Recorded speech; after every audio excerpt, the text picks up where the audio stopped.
오늘 교회 오실 때 별일 없으셨습니까? 예, 평상시보다 차가 좀 막혔죠. 느끼지 못하신 분도 계시지만 이 근처에서 이 마라톤 경기가 있어서 어떤 방향에는 되게 막혀서 지금 교회에 오시기가 힘드신 분이 있었습니다. 왜 하필 주일날 할까요? 그죠? 다른 날 하지. 꼭 예배 시간 전에 그 시간을 정해서 이 길을 막고 있습니다. 이것뿐만 아니라 꼭 그런 큰 행사들을 하나님 앞에 예배하는 그 시간에 하면서 어떤 분에서는 고의적으로 하나님을 예배하기를 거절하는 것 같은 그런 모습을 우리가 종종 봅니다. 사실 이 땅 이민족이 하나님께로부터 받은 은혜가 얼마나 큰지 모릅니다.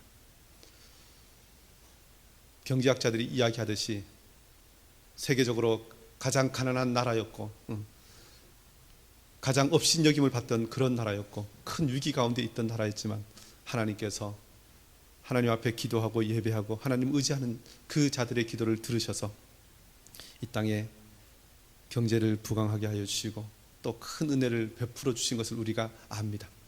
그런데 사람들은 참 하나님께서 은혜를 부어주시면 부어주실수록 우리가 더 구체적으로 말하면 부요하게 해주시면 해주실수록 그 은혜를 하나님께 드리기보다는 세상의 헛된 우상에게 그 공로를 돌려버립니다.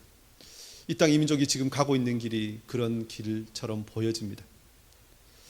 하나님께서 주신 은혜를 세상의 헛된 것을 향하여 낭비하여 버리고 도리어 하나님을 대적하며 악한 일을 권장하는 이 시대를 우리가 바라봅니다. 우리가 요즘 계속해서 수요일날, 금요일날 우리가 기도회를 통해서 이 선지서 말씀들을 보고 있는데요. 꼭 예루살렘이 멸망하기 직전에 이스라엘 백성들이 행하였던 그 모습과 오늘 이 시대 이 민족이 하나님 앞에서 행하고 있는 모습이 별반 다르지 않다는 것입니다. 점점 교회가 변질되어 가고 있음을 우리가 봅니다. 심지어 이제 성도 개개인 한 사람 한 사람의 어떤 그릇된 모습도 우리가 보지만 이제는 교회 공동체가 더 나아가서 교단이 총회가 잘못된 결정들을 하면서 도리어 하나님의 뜻을 거스르는 모습들을 우리가 봅니다. 사실 이것들이 교회만의 문제가 아니라 이제는 세상이 도리어 교회를 향하여 손가락질하고 조롱하고 걱정하는 그런 시대가 되어가고 있다는 것입니다. 사실 이런 시대에 우리는 다시 한번 우리의 믿음을 바로 해야 합니다. 하나님이 어떤 하나님이신지, 교회가 어떠해야 되는지, 우리의 신앙생활이 얼마나 분명히 해야 되는지, 더 나아가서 우리가 왜 진리를 붙잡지 않으면 안 되는지에 대해서 다시 한번 우리가 경종을 울리고 또 그렇게 경고받고 하나님 앞에 바로 서는 그런 시대가 되어야 한다는 것입니다. 우리가 정신을 차리지 않으면 그야말로 세상의 그 흐름에 휩쓸려 가다가 결국 멸망할 수밖에 없는 그런 시대라는 것입니다. 그런 의미에서 우리는 다시 한번 하이델베르그 요리문답을 통해서 우리의 믿음의 기둥을 제대로 세우고 또 튼튼히 우리의 모든 삶을 바로 세워 나가기를 원합니다. 우리가 이 하이델베르그 요리문답을 우리가 지금 보고 있는데요. 하이델베르그 요리문답은 크게 1부, 2부, 3부로 나누어져 있습니다. 오늘은 우리가 제3부에 해당하는 부분을 말씀을 보게 될 텐데요. 이 3부, 하나님께 어떻게 감사해야 할 것인가에 대해서 우리가 말씀을 봅니다. 크게 감사를 하는 것은, 감사하는 생활은 어떻게 드러낼 것인가? 우리가 십계명을 통하여 더 나아가서 또 주기도문을 통하여 우리가 하나님께 감사할 때는 이렇게 감사하는 것이다 라는 것을 우리가 정리하면서 배우고 있는데, 오늘은 그 부분 중에서 특별히 제5계명에 대해서 오늘 말씀을 나누기를 원합니다. 우리가 십계명을 크게 이 두 부분으로 나눕니다. 모세가 시내산에서 십계명을 받아올 때 하나님께서 두 돌판을 주셨는데요. 그래서 우리가 보통 돌판 하나에는 1계명부터 4계명까지, 그리고 두 번째 돌판은 이 5계명부터 10계명까지를 이렇게 나눕니다. 그래서 예수님께서도 첫째는 하나님을 사랑하는 것, 그리고 둘째는 이웃을 내 몸과 같이 사랑하는 것, 이렇게 이 율법과 계명을 나누셨는데요. 그런 의미에서 1계명부터 4계명까지는 하나님을 직접적으로 어떻게 예배할 것인가에 대해서 말씀해 주고 계시다면, 5계명부터 10계명까지는 우리가 그 하나님을 섬기는 백성으로서 이 땅 가운데서 어떻게 살아야 하는지에 대해서 말씀해 줍니다. 저와 여러분, 오늘 이 시간 다시 한번 이 5계명을 통하여 하나님께서 우리에게 원하시는 것이 무엇인지, 하나님을 섬기는 자가 어떻게 섬겨야 하는지에 대해서 우리가 말씀을 배우고 또 이 말씀대로 살고 또 주님께서 우리에게 주시기를 원하시는 그 복을 누리기를 원합니다. 우리가 이 말씀 보면요, 특별히 이 하이델베르크 요리문답 말씀을 우리가 보기 전에 우리가 출애굽기 20장 12절, 그리고 신명기 5장 16절, 그리고 에베소 6장 1절부터 3절까지 말씀을 보았는데요. 이 말씀을 이 에베소 6장 2절은 이렇게 말씀합니다. 내 아버지와 어머니를 공경하라. 이것은 약속이 있는 첫 계명이니라고 말씀합니다. 물론 1계명 4계명까지도 하나님을 섬기는 자에 대한 축복과 또 하나님을 섬기지 않는 자에 대한 심판을 말씀하셨습니다. 그런데 이제 구체적으로 5계명부터는 약속이 있는 첫 계명이라고 말씀하시면서 이 5계명부터는 하나님께서 이 계명을 지키는 자와 지키지 않는 자에 대해서 아주 분명하게 더 드러내시겠다는 것입니다. 특별히 이것을 지키는 자에게 복을 주시겠다고 말씀하죠. 그 복이 무엇입니까? 이로써 내가 잘되고 땅에서 장수하리라. 신명기하고 출애굽기에도 여호와께서 내게 준 땅에서 내 생명이 길고 복을 누리리라. 어떻습니까? 이 하나님의 약속, 땅에서 잘되고 장수하리라, 건강하게 살 것이라고 말씀하시죠. 근데 이 하나님께서 약속하신 이 두 가지는 가만히 보면 오늘 이 시대 믿는 자든 믿지 않는 자든 모든 사람이 다 갈망하는 것입니다. 바라는 것입니다. 이 땅에서 잘 되는 것, 뭐 싫어할 사람 아무도 없습니다. 이 땅에서 장수하는 것, 그야말로 이 땅에서 건강하고 오랫동안 사는 것만큼 더 좋은 것이 어디 있겠습니까? 요즘 그것을 위해서 사람들이 얼마나 많은 그야말로 시간을 쓰고 돈을 쓰고 마음을 쓰는지 모릅니다. 이것은 뭐 신자와 불신자를 막론하고 모든 사람이 다 원하는 것입니다. 혹시 여러분 중에 원하지 않는 사람이 있습니까? 예, 세계 뭐 3대 거짓말 중에 하나가 그거라 그러죠. 빨리 죽어야 돼, 빨리 죽어야 돼 하면서, 예, 정작 그런 일이 닥치면 아이고 죽을 뻔했다고 이야기하는 것이 사람의 본성이라는 것입니다. 그만큼 땅에서 잘 되고 장수하는 것, 하나님께서 일반적으로 사람들에게 주신 마음입니다. 그리고 하나님께서 그것을 주시겠다고 말씀합니다. 무엇을 하면요? 내 부모를 공경하면, 부모에게 효도하면 하나님께서 이것을 주시겠다는 것입니다. 사실 다른 것도 약속이 있지만 하나님께서는 특별히 이것을 약속 있는 첫 계명이라고 말씀하신 것은요, 하나님께서 이 부분은 누가 보아도 분명히 알 수 있도록 이것을 아예 증거로 주시겠다는 것입니다. 사실 예수 그리스도를 믿고 천국 가는 것, 이것은 우리가 천국 가봐야 합니다.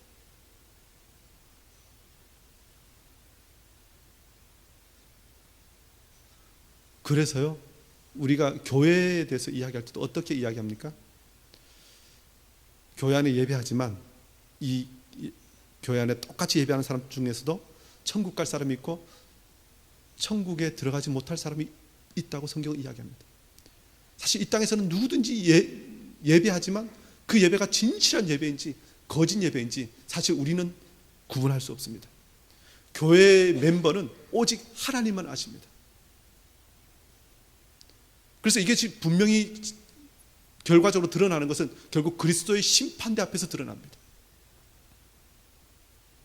그런데 이 5계명부터 시작하는 이 약속 있는 첫 계명부터 시작하는 이것은요, 이 땅에서 하나님께서 아예 다 무엇이 진리이고 무엇이 것인지 아예 드러내시겠다는 것입니다. 부모에게 효도한 사람이 복 받는 것, 이것은 하나님께서 아예 그 천국에서 아니라 이 땅에서 복 받게 해 주시면서 그래 이것이 말씀의 진리이지 하고 드러내시겠다는 것입니다. 그래서 약속 있는 첫 계명입니다. 이 땅에서 다 분명하게 드러납니다. 제가 목사로서 사람들을 좀 보면 지금까지 수천 명, 수만 명의 사람들을 보았는데요,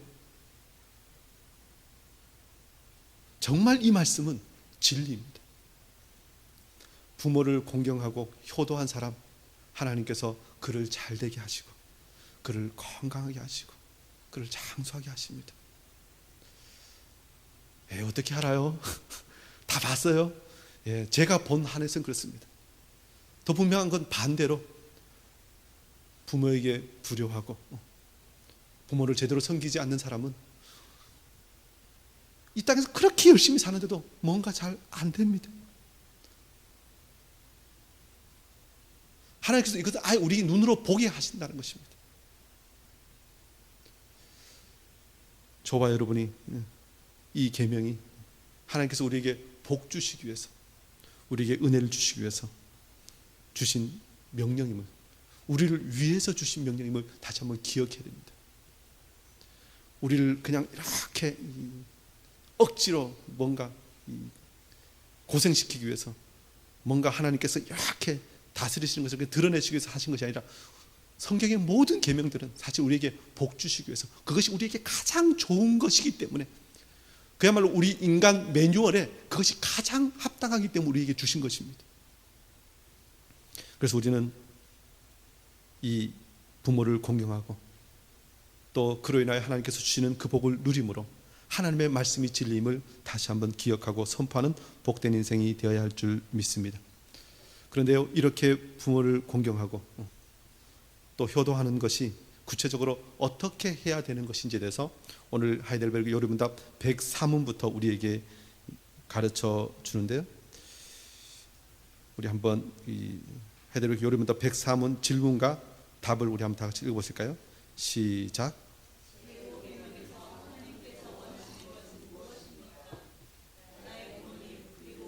위에 있는 모든 권위에 사랑과 진정을 나타내고 영과 진리에 대해 합당한 순종을 하며 또한 그들의 약점과 부족에 대해서는 인내를 해야 합니다.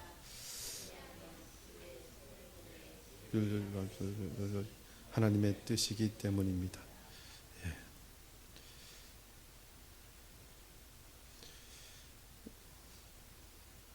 우리가 부모를 공경하고 부모에게 효도하는 것에 대해서 말씀을 나눴는데요, 근데 이 계명을 주신 이유는 직접적으로는 부모를 공경하고 효도하는 것이지만 더 근원적으로 가면 누구를 더 잘 섬기기 위해서 이것을 주신 것입니까? 바로 하나님을 더 잘 섬기게 하시기 위해서 이것을 주신 것입니다. 특별히 부모는 하나님의 대리자임을 성경은 말합니다. 하나님께서는 우리의 부모를 통해서 우리에게 생명을 주셨습니다. 그런데 더 근원적으로 우리 인간을 이 땅에 지으시고 우리에게 생명을 주신 분이 누구십니까? 하나님이십니다. 그래서 부모를 통하여 우리는 하나님을 배웁니다. 누가복음 3장 23절부터 38절까지는요, 예수님의 족보가 나옵니다. 마태복음의 족보에는 아브라함과 다윗의 자손 예수 그리스도의 세계라 하면서 족보가 위에서부터 이렇게 내려옵니다. 그런데 이 누가복음 3장의 족보는 이렇게 시작됩니다. 예수께서 가르치심을 시작하실 때에 30세쯤 되시니라. 사람들이 아는 대로는 요셉의 아들이니 요셉의 위는 헬리요, 그 위는 누구요? 계속 올라가면서요, 38절에 이렇게 말씀합니다. 그 위는 에노스요, 그 위는 셋이요, 그 위는 아담이요, 그 위는 하나님이시니라. 예수님의 족보가 계속 올라가면서 아담을 지나서 그 위는 하나님이시니라 이렇게 마칩니다. 하나님께서 우리의 부모를 통하여 생명을 주셨다는 것입니다. 하나님의 창조 사역이, 인간을 지으심이 그렇게 우리에게 이어져 왔다는 것입니다.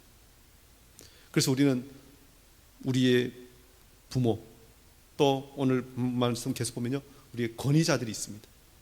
우리의 상급자들, 우리 위에 있는 사람들, 하나님께서 세우신 그 사람들을 하나님의 대리자라고 하는 것입니다. 그래서 우리가 이 땅에서 부모를 공경하고, 또 이 땅에서 우리를 다스리고 그야말로 이 땅에 권위를 가지고 있는 사람들에게 순종하는 것은 그 사람들이 뛰어나서, 그 사람들이 잘나서 그렇게 대접받을 만해서가 아니라 사실 그 위에 계신 하나님의 권위를 우리가 인정하기 때문에 그렇게 하는 것이 되어야 한다는 것입니다.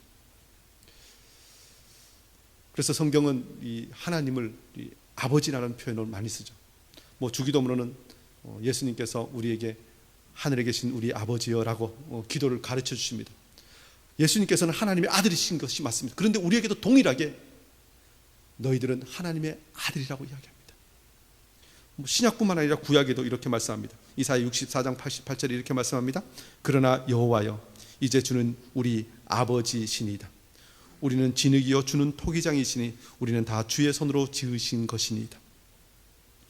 우리가 하나님을 아버지라고 부르는 것은 하나님께서 우리의 창조주시요 우리를 지으신 분이심을 고백하는 것입니다. 그래서 하나님께서는 우리를 아버지라는, 부모라는 그 존재를 통해서 하나님을 배우게 하십니다. 사랑도 배우게 하시고요, 존재도 배우게 하십니다. 사명도 배우게 하십니다. 그리고 부모를 통해서 자녀 후손 대대로 그야말로 천대까지 복 주시는 하나님께서 그 신앙을 이어가게 하시고, 그러게 하나님을 가르치게 하시고, 그렇게 하나님 앞에서 온전히 살게 하신다는 것입니다. 저와 여러분이 부모님을 통하여 신앙을 물려받은 사람도 있고 그렇지 않은 사람도 있지만, 우리가 지금 이 받은 신앙을 자녀 후손들에게 아름답게 물려주어야 할 이유는 바로 또 여기에 있습니다.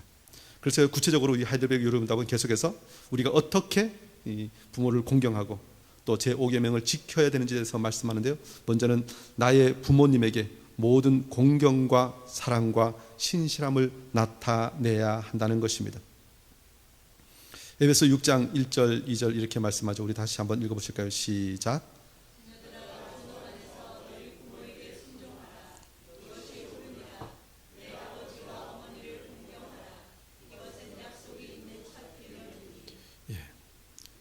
자녀들아, 주 안에서 너희 부모에게 순종하라라고 말씀합니다. 우리가 먼저 전제적으로 기억할 것은 누구 안에서요? 주 안에서. 우리가 부모를 공경하지만, 우리가 부모를 공경하고 효도하면서 그보다 더 우선적이고 더 본질적인 것은 바로 주 안에서 하나님을 예배하고 하나님을 섬기는 것이 우선이라는 것입니다. 부모의 명령과 하나님의 명령이 충돌하면 우리는 하나님의 명령, 하나님의 말씀에 순종하는 것이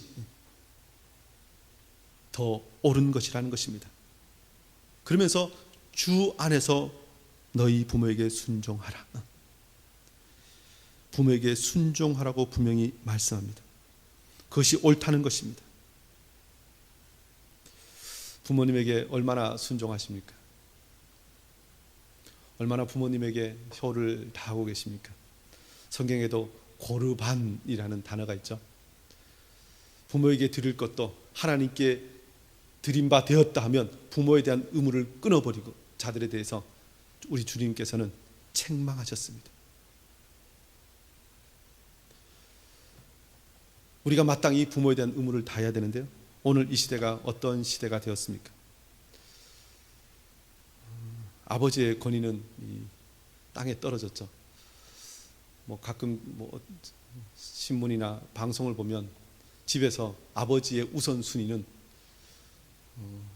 4식구가 있는 가정이면 5순위, 3식구가 있는 가정이면 4순위라는 것입니다.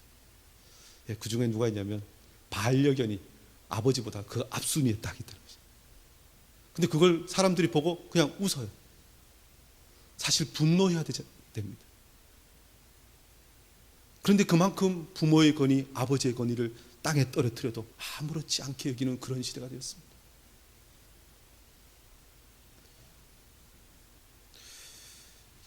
이 이 작년 2018년에 이 노인 학대 보고서라는 것이 보고되었습니다. 우리나라에서 작년 한 해 동안 노인 학대로 경찰에 신고된 건수가 15,000건이 넘는다는 것입니다. 신고된 건수만. 그리고 실제로 이것이 노인 학대가 맞다라고 판결난 것만 해도 5,000건이 넘는다는 것입니다. 그리고 그 대부분의 노인 학대가 어디서 이루어지냐면 90% 이상이 집 안에서. 그리고 그 중에 4분의 1은 그 친아들들이 부모에 대해서 그렇게 학대를 했다는 것입니다. 사실 신고할 정도의 학대는 그냥 이렇게 말이 아니라 당연히 폭행입니다.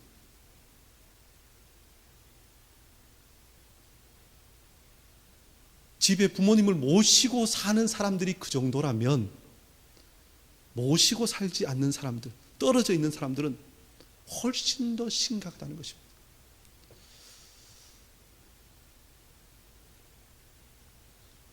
우리는 이런 시대에 살고 있습니다. 사실 요즘 이 시대를 보면 하나님께서 이 땅에 복을 주셔야 될 이유를 찾을 수 없는 그런 시대입니다. 서두에서 말씀드렸지만 주일날 그냥 온갖 행사를 다 하면서 예배를 방해하는 시대. 부모를 공경하기보다는 도로 무시하고 도리어 학대하는 시대. 하나님께 마땅히 돌려드려야 할 그 영광을 온갖 우상 숭배에 돌리는 그런 시대. 그런 시대를 우리가 살고 있습니다. 부모님을 공경한다는 것은 하나님을 아무렇지나 않게 경솔하게 대하지 않는 것과 비슷하게 하나님을 함부로 대하지 않는 것입니다. 그리고 성경은 또 오늘 하이델베르그 여리문답은 우리에게 부모에 대해서 공경할 뿐만 아니라 무엇을 해야 한다고 이야기합니까? 공경과 사랑과 신실함을 나타내야 한다고 이야기합니다. 사랑해야 한다는 것입니다. 그저 의무만 감당하는 것이 아니라 정말 마음을 다하여 사랑해야 된다는 것입니다. 사실 이 사랑도 어디서부터 옵니까? 하나님께서 우리를 그렇게 사랑하여 주셨기 때문에, 예수 그리스도께서 우리를 그렇게 사랑하여 주셨기 때문에, 더 직접적으로는 부모로부터 그러한 사랑을 받았기 때문에 우리가 그렇게 부모를 사랑해야 한다는 것입니다. 저와 여러분이 그저 공경하는 정도가 아니라 정말 부모를 사랑하고 섬겨야 할 줄 믿습니다. 그리고 계속해서 이 사랑뿐만 아니라 신실함을 나타내고라는 단어를 사용하고 있습니다. 이 신실함, 이 지속하는 것이죠. 사실 저도 고향에 갈 때 명절 몇 번 갑니다. 그런데 그것도 점점 좀 어떤 부분에서는 이 가는 빈도도 줄어들고 마음도 점점 식어집니다. 같이 가까이 사는 부모님에 대한 마음도 마찬가지죠. 그래도 부모님 좀 건강하고 요즘 부모님들이 애라도 좀 봐주시면 그때는 좀 부모님 좀 잘하고 용돈도 드리고 하다가 어떤 분에서는 부모님의 효용 가치라 그러잖아요. 부모님이 나에게 뭘 해주시는 거 없는 것 같고 도리어 짐처럼 여겨지기 시작하면 그때부터 경솔하게 여기기 시작합니다. 무시하기 시작합니다. 돌아보지 않습니다.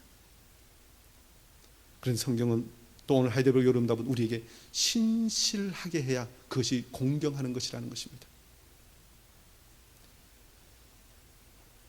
저와 여러분이 우리 부모님에 대해서 공경과 사랑과 신실함을 나타내기를 원합니다. 사실 이 이야기를 다 하면 제가 효 강의를 하는 것도 아니고요. 이 말씀에 온전히 순종하면서 우리의 삶의 방향을 정하기를 원합니다. 이렇게 부모님을 공경하기 위해서는 사실 먼저 부모님이 부모의 직책 그리고 그 할 일을 다하는 것도 성경은 명령합니다.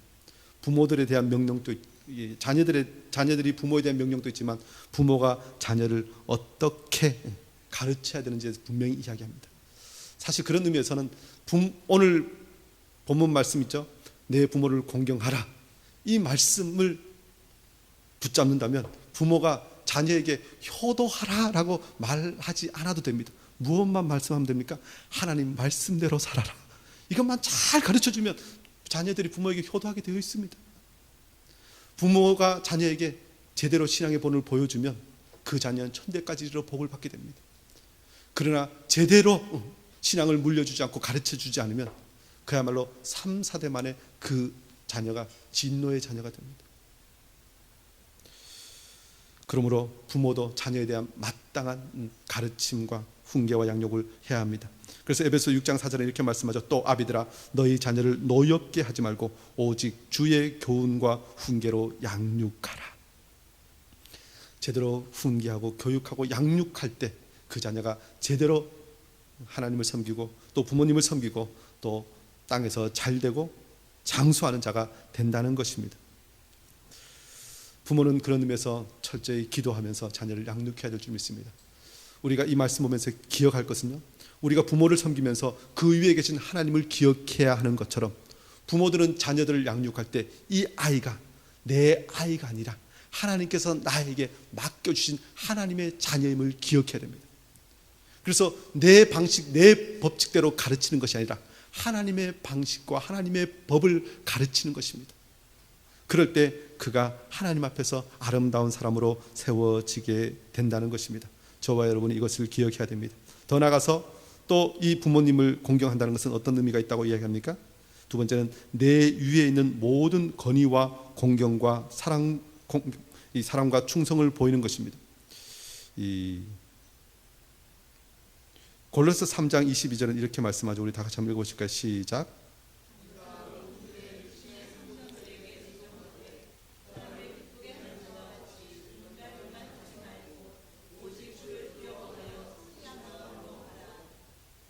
예. 이 부모님을 공경하는 것에는 바로 내 위에 있는 사람들에 대하여 우리가 공경하고 사랑과 충성을 보이는 것을 포함한다고 이야기합니다. 이 종들에게는 육신의 상전들을 이야기합니다. 또 국가에서는 통치자들에 대한 국민들의 자세를 이야기합니다.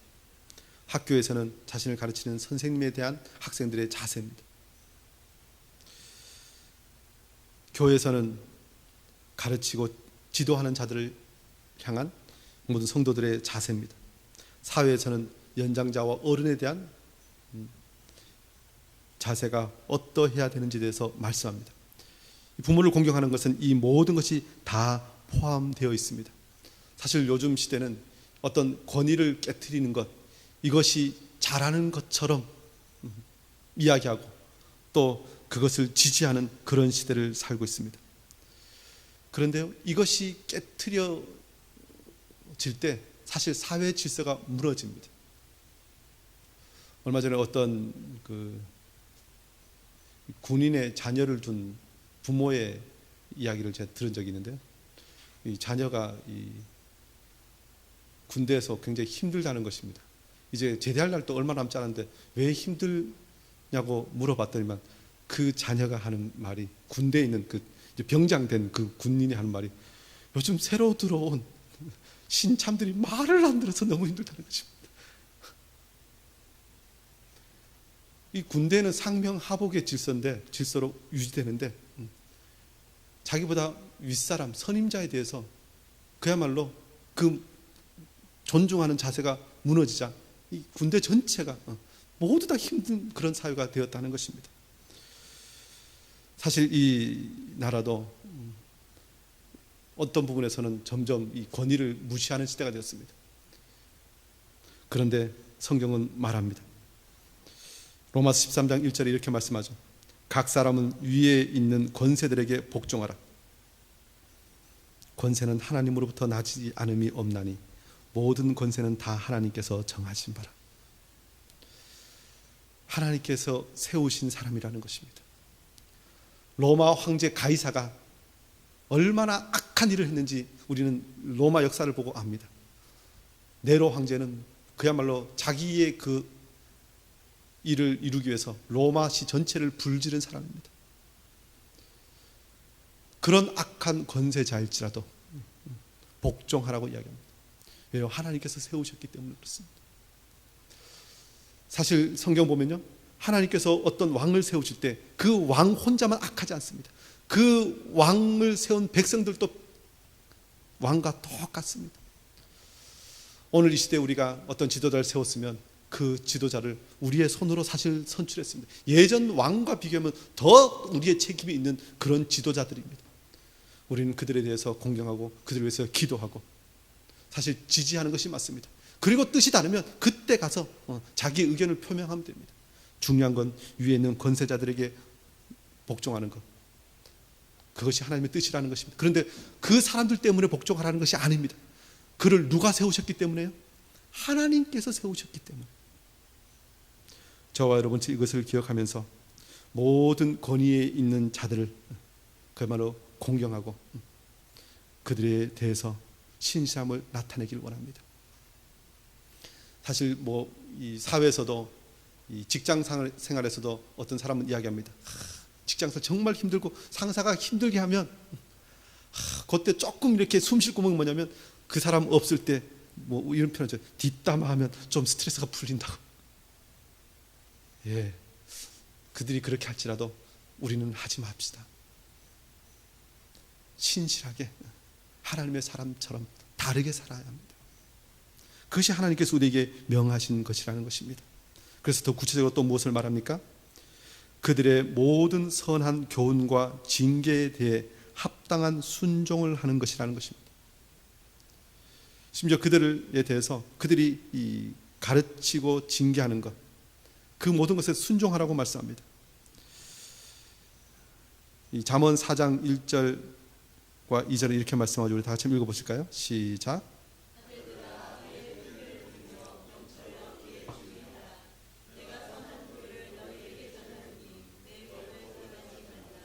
예. 아들들에게 훈계를 전하고 명철하게 사는 것이 무엇인지 가르치라는 것입니다. 그리고 자녀들은 그것을 붙들고 그 선한 도리를 따라서 그 법을 떠나지 말고 사는 것, 그것이 하나님의 뜻이라는 것입니다. 우리는 부모님에게 이런 가르침을 받고 또 신앙의 선배들로부터 하나님의 말씀을 배우는 일에 힘써야 하고, 또 그 가르침이 옳은 가르침이면, 좋은 가르침이면, 하나님의 말씀에 합당한 가르침이면 그것에 순종하는 것이 맞다는 것입니다. 이 창세기가 성경의 제일 앞부분이죠. 거기 창세기 49장에는 유명한 야곱의 기도가 나옵니다. 이 창세기 49장 1절부터 보면요, 야곱이 그 아들들을 불러 이르되 너희는 모이라, 너희가 후일에 당할 일을 내가 너희에게 이르리라 라고 말씀합니다. 모이라. 근데 그 모이라고 한 때가 언제냐면요, 49장 33절에 어떤 일이 일어납니까? 야곱이 아들들에게 명하기를 마치고 그 발에 침상을 모으고 숨을 거두니 그의 백성에게로 돌아갔더라. 그 아들들이 다 모이라고 했는데 모인 때가 야곱이 죽는 날이었습니다. 요즘 같으면 모이라 그러면 혹시 재산 많은 집은 유언이라도 할까 하고 모일지도 모르겠습니다. 근데 보통은 어떡하죠? 야, 좀 와라. 그러면 이런저런 바쁜 것 때문에 안 옵니다. 내가 너에게 긴히 할 말이 있어. 그러면 어떡합니까? 보통 이 정도 연세 드시면 보통 요즘 유행하는 말로 치매가 오셨나 하면서 그냥 무시합니다. 그런데 이 야곱의 12아들들이 모였습니다. 모일 때요, 야곱이 그 12아들들을 놓고 기도합니다. 그런데 그 기도가 얼마나 분명하고 확실한지, 그리고 그 기도대로 다 이루어집니다. 하나님께서 야곱을 통해서 주신 그 모든 말씀들을 하나님께서 다 이루십니다.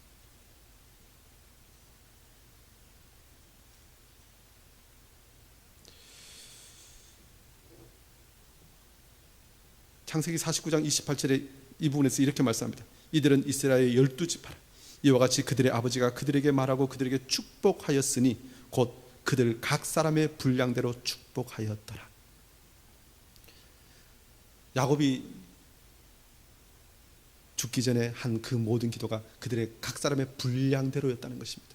사실 이 분량대로는요, 그들이 평상시에 그 아버지의 말을 듣고 순종한 그 모습을 그대로 이야기합니다. 요셉은 요셉대로, 르벤은 르벤대로, 유다는 유다대로 그 평생의 아버지에 대해서 그 아들들이 한 모든 자세가 그 자신뿐만 아니라 그 자손들, 지파들에게 그대로 영향이 미칩니다. 하나님의 말씀을 듣고 행한 그대로 그의 삶이 어떤 분은 결정납니다. 우리가 하나님의 말씀을 듣고 그 말씀에 순종하며 살아갈 때 하나님께서 그 모든 것에 대해서 약속 있는 계명으로 우리에게 보여주신다는 것입니다. 저와 여러분이, 우리가 늘 그야말로 우리의 부모님에게, 우리의 신앙의 선배들에게, 또 우리 위의 어른들에게 그 말씀을 듣고 배우기를 원합니다. 그리고 그렇게 배울 때 하나님께서 그 모든 말씀대로 아름답게 복 주신다는 것입니다. 야곱이요, 그 마지막에 또 이렇게 그야말로 이야기합니다. 그가 그들에게 명하여 이르되 내가 내 조상들에게 돌아가리니 나를 햇사람 에브론의 밭에 있는 굴에 우리 손자와 함께 장사하라. 그들이 지금 애굽에 있습니다. 이 햇사람 에브론의 밭에 가려면 엄청나게 먼 거리를 갑니다. 그런데 야곱이 나를 그렇게 장사하라 그러니까 아버지 치매에 들리셔서 왜 그런 말씀하세요? 힘들어 죽겠는데, 이렇게 이야기하지 않습니다. 그들의 그 명령을 듣고 그대로 행합니다. 그런데 그것이요, 나중에 이스라엘 백성들이 젖과 꿀이 흐르는 가나안 땅으로 들어가는 명분이 됩니다. 하나님의 말씀을 들을 때 하나님께서 그대로 그 일에 대해서 복 주신다는 것입니다. 저와 여러분이 우리의 부모님과 신앙 선배들부터 모든 좋은 가르침과 징계에 대해서 합당한 순종하는 인생 되기를 원합니다. 더 나아가서 그들의 약점과 부족에 대해서는 인내로 견디기를 요구하신다는 것입니다. 잠언 23장 22절 이렇게 말씀하죠. 다 같이 읽어보실까요? 시작.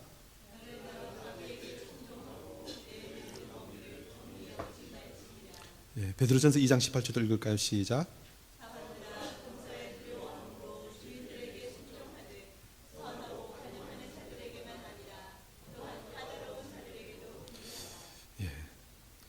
늙은 어미라고 경히 여기지 말라고 말씀합니다. 무시하지 말라는 것입니다. 어른들 혹시 치매가 오셨을지라도 그분 치매가 순식간에 오지 않습니다. 어떤 때는 정신이 멀쩡하시고요, 어떤 때는 잠깐 기억력이 없을 수도 있습니다.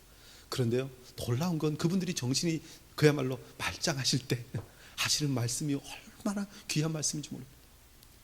그리고 연세 드셨다고, 어른들 연세 드셨다고 무시하지 마십시오. 경히 여기지 말라는 그것입니다. 에이 모르면서 말씀하지 마세요, 그렇게 하지 말라는 것입니다. 말씀하시면 주의해서 듣고 그 말씀대로 순종하십시오. 비록 약점이 있고 부족함이 있을지라도 그렇게 하라는 것입니다. 회사에서도 마찬가지입니다. 선하고 관용하는 자들에게만 아니라 까다로운 자들에게까지도, 나에게 악하게 하고 나를 적대시하는 사람들에게도 그렇게 하라는 것입니다.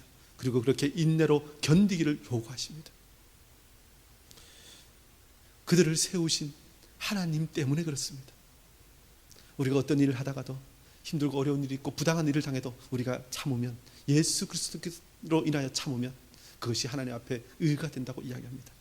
우리가 잘 아는 다윗 왕은 그가 사울 왕에게 얼마나 많은 핍박을 받았습니까? 사위임에도 불구하고 그를 죽이려고 했습니다. 3,000명이 넘는 군사를 데리고 그를 샅샅이 쫓아다녔습니다. 그런데 다윗은 사울을 죽일 기회가 있었음에도 불구하고 그는 그를 죽이지 않았습니다. 심지어 2번이나 그를 살려줍니다. 왜요? 그를 하나님께서 기름 부으신 자로 여겼기 때문에 그렇습니다. 사울 왕이 잘나서가 아니라, 사울 왕이 옳아서가 아니라 하나님께서 그를 기름 부으셨고 그를 왕으로 삼으셨으니 내가 그를 어찌할 수 없다는 것입니다. 저와 여러분이 하나님께서 세우신 권위에 대해서 인정해야 될 줄 믿습니다. 신약 성경에서 사도행전에도요, 이 사도들이 예루살렘의 관원들에게 잡힙니다. 그럴 때 무슨 말 합니까? 더 이상 예수 이름을 전하지 말라고 이야기합니다. 그때 사도들은 담대하게 이야기합니다. 너희들의 말을 듣는 것이 옳은가? 하나님의 말씀을 듣는 것이 옳은가? 우리는 하나님의 말씀을 듣고 순종하겠노라. 당당하게 하나님에 대해서 선포합니다. 그런데 그 이후에 그들이 옥에 가두어도, 그들이 심지어 때리고 핍박하여도 그것은 받아들입니다. 우리 같으면, 이런 불의한 놈들하고 제 같으면 그냥 도리어 민중봉기를 일으킬지도 모르겠습니다. 그런데요, 그것을 받아들입니다. 왜요? 권위를 하나님께서 주셨기 때문에, 그 나라의 제도와 그 통치자들을 하나님께서 세우셨기 때문에, 하나님을 증거하지만, 예수 그리스도의 이름을 선포하지만 그들이 행하는 일은 그대로 받아들입니다. 심지어 죽음에 이르는 사형의 자리에도 나아갑니다. 그것이 하나님의 뜻이라는 것입니다. 왜 그렇게 합니까? 어떻게 그럴 수 있습니까? 왜냐하면 그들의 손을 통해 우리를 다스리시는 하나님의 뜻을 우리가 알면 그렇게 할 수 있다는 것입니다. 로마서 13장 4절에 이렇게 말씀하죠. 우리 다 같이 한번 읽어보실까요? 시작. 절자가 되어 내게 손을 베푸는 자니라. 그러나 내가 악을 행하거든 두려워하라. 그가 공연히 칼을 가지지 아니하였으니 곧 하나님의 사역자가 되어 악을 행하는 자에게 진노하심을 따라 보응하는 자니라. 우리가 복음을 전하는 사람도 사역자라고 이야기하지만, 나라를 통치하는 자들도 하나님의 사역자라고 표현합니다. 그건 일반 은총이죠. 사실 나라가 어지럽지만 하나님께서 나라에 법을 주시고 제도를 주시고 또 공권력을 주셔서 나라의 질서를 유지하게 하십니다. 그리고 그 모든 것을 통하여 하나님께서 우리를 다스리심을 우리가 알아야 한다는 것입니다. 하나님께서는 사람들을 통하여 그의 백성들을 훈련하십니다. 우리가 살고 있는 이 땅, 이 민족, 이 나라도 하나님께서 우리를 위해서 주신 것입니다. 또 우리 주위에 있는 만나는 모든 사람들, 우리의 부모와 형제와 이웃과 직장 동료와 모든 사람들은 하나님께서 나를 하나님 백성답게 만드시기 위해서, 우리를 훈련시키시기 위해서 그야말로 훈련 조교들로 보내신 사람들입니다. 그래서 우리의 윗사람에게는 순종과 공경을 하여 그 모든 질서를 따라서 행하고, 또 우리의 아랫사람들에게는 정말 하나님의 말씀과 아름다운 본을 보임으로 그들에게 하나님의 뜻을 전하는 것, 그것이 바로 우리가 이 시대 해야 할 일이라는 것입니다. 저와 여러분이 이 모든 것을 통하여 하나님께서 그 일을 이루심을 보고 하나님의 뜻을 분별할 수 있어야 한다는 것입니다. 저와 여러분, 오늘 이 제5계명에 대해서 하이델베르그 요지문답을 우리가 함께 살펴보았는데요, 무엇을 생각하십니까? 부모님께 효도해야 되겠구나 라고 생각하셨다면 잘하신 것입니다. 그러나 그것은 아직 반만 간 것입니다. 우리가 부모님을 공경하는 것을 통해서 내가 정말 하나님을 섬기는 자임을 드러내야 합니다. 윗사람을 잘 대함으로 하나님의 말씀에 내가 어떻게 순종하는지에 대한 우리의 자세를 사실 어떤 분은 드러내야 한다는 것입니다. 하나님께서 세우신 권위자들을 인정하지 않으면서 하나님을 섬긴다고, 하나님을 인정한다고 할 수 없다는 것입니다. 눈에 보이는 사람을 사랑하지 않으면 눈에 보이지 않는 하나님을 사랑한다고 말할 수 없다는 것입니다. 저와 여러분이 부모님을 공경하고 또 우리 윗사람들에게 바른 자세를 취하고 또 하나님의 뜻을 이루어감으로 하나님께서 우리에게 명령하신 것을 온전히 지키고 하나님의 뜻을 이루는 복된 인생 되시기를 주 이름으로 축원합니다. 또 이 모든 것을 통하여 하나님께서 주시는 복인, 이 땅에서 잘 되고 장수하는 복을 누리시는 여러분 되시기를 주 이름으로 축원합니다. 기도하겠습니다.